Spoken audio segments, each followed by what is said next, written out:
धृतराष्ट्र नष्टो मोहा स्मृति लब्धा नहीं कह पाया। तो जानकारी आपकी, अनुभूति आपका, समझ निर्णय आपका, तीनों को मिलाकर ज्ञान को एक सम्यक रूप देते हैं। गरुड़ पुराण तब समझ में आएगा जब आपको जिंदगी समझ में आएगी। ये जीवन जुड़ा हुआ है जन्म और मृत्यु पास से। जन्म से पहले भी कुछ है और मृत्यु के बाद भी कुछ और है।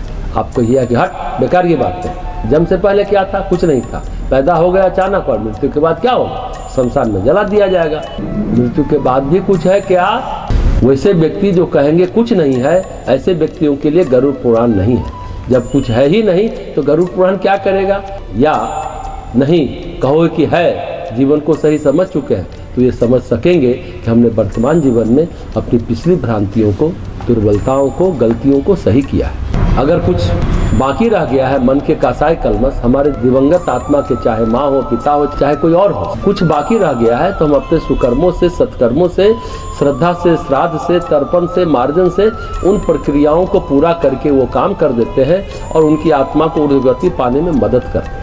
इसलिए ज्ञान की बड़ी महिमा है। और ज्ञान की संपूर्णता हो तो भगवान, अपूर्णता हो तो मनुष्य। और जो ज्ञान की अपूर्णता को पूर्ण बनाने के लिए प्रयत्नशील है उसको हम लोग कहेंगे समझदार इंसान। सारी चीज़ें हमारी समझ में नहीं आती हैं, इसलिए भगवान गीता में कहते हैं तद विधि प्रणिपातेन परिप्रश्नेन सेवया।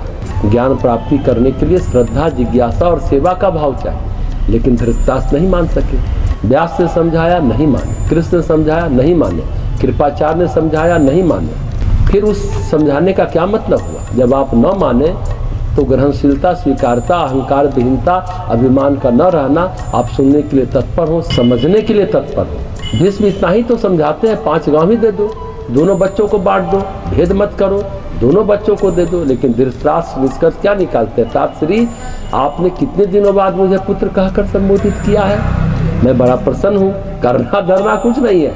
तात श्री, आप तो भूल ही गए थे कि पुत्र कहना, बहुत दिनों बाद आपने मुझे पुत्र कहा।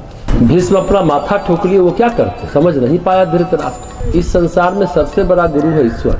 ज्ञान न मिले इंसान से तो भगवान की शरण में चले जाओ। तो ज्ञान वह है जो नर को नारायण बना देता है। ज्ञान वह है जो आपको विभूति संपन्न, ऐश्वर्य संपन्न, प्रकाश, प्राण और ऊर्जा से भर देता है। ज्ञान वह है जो आपके सारे बंधन खोल देता है। ज्ञान वो है जो आपके अंधियारे घर में दिवाली कर देता है। ज्ञान वो है जो आपकी अपूर्णता को संपूर्णता में बदल देता है। ज्ञान वो है जिससे आप वरण्य, पूजनीय और महान बन जाते हैं। ज्ञान वो है जो आपसे कहता है कि अभी और शेष है, मांझते रहो, अपने को संतुष्ट मत हो जाओ, कहीं पर भी भ्रांति न रह जाए। ध्यान रखें, जब तक संपूर्ण उपलब्धि नहीं मिल जाती तब तक भ्रांतियों का निराकरण करते रहें।